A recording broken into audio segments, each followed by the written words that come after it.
ధ్యాన ఫలితం పొందిన యోగి ఎవరినైనా కోపంగా చూస్తే ఆ చూడబడిన వ్యక్తి కాలి బూడిదైపోతాడా అంటే అలా జరగదు. ధ్యానం చేసిన వ్యక్తికి మానవాతీతమైన భౌతిక శక్తులు ఏమీ రావు. ద్వితీయ మనసును వదిలిన స్థితిలో నిశ్చలత్వం, ఆనందం మరియు స్థిరత్వం వల్ల శారీరక ఆరోగ్యం ఉంటుంది. కాంతి ఒక వ్యక్తి మీద పడి పరావర్తనం చెంది చూస్తున్న మనిషి కంటి ద్వారా కన్ను వెనకాల ఉన్న ఆప్టిక్ నరం మీద పడి అక్కడి నుండి మెదడులోని మనోఫలకానికి చేరుతుంది. చూస్తున్న వ్యక్తి అంటే ప్రాపంచిక నేను అంటే అతనిలోని అహం మరియు ప్రాథమిక మనసులను పొందిన ఆత్మ అక్కడ ధ్యాస పెడితేనే చూడాలనుకున్న వ్యక్తిని చూడగలుగుతాడు.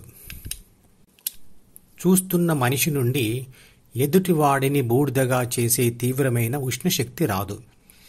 చూస్తున్న మనిషి ఆత్మ నుంచే ఆ ఉష్ణశక్తి వస్తుందని అనుకుంటే మొదట కాలిపోయేది తనలోని మనోఫలకమే కదా. ఆ తర్వాత కాలిపోయేది కంటి నుంచి మనోఫలకం వరకు ఉన్న నరమే, లేదా చూస్తున్న వ్యక్తిలోని కటకం అంటే లెన్స్ కాలిపోవాలి. చూస్తున్న వాడి కళ్ళు కాలిపోయిన తర్వాత చూడాలనుకున్న వ్యక్తిని ఎలా చూడగలుగుతాడు? కళ్ళు కాలిపోయిన వ్యక్తి కూడా చూడగలిగితే అప్పుడు చూడబడుతున్న వ్యక్తి కాలిపోతాడు అని అనుకోవచ్చు. యోగి ఆత్మ ఆకాశంలో ఒంటరిగా నిరాధారంగా ఉన్న సూర్యుడిలా అంటే శక్తి స్వరూపంగా నిర్లిప్తంగా హృదయంలో ఉండిపోతుంది అన్నాడు భగవద్గీతలో కృష్ణుడు.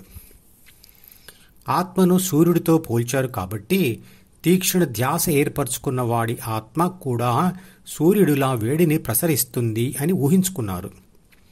ఇవన్నీ మూఢనమ్మకాలే. ఇలాంటి మూఢనమ్మకాలు మత గ్రంథాలలో దేవుళ్ల మరియు పూజా పద్ధతుల గురించి రాసిన దానిని సరిగ్గా అర్థం చేసుకోకపోవడం వల్ల వచ్చినవే. ఇలాంటి మూఢనమ్మకాలు ప్రపంచమంతా అనేక విధాలుగా విస్తరించి ఉన్నాయి.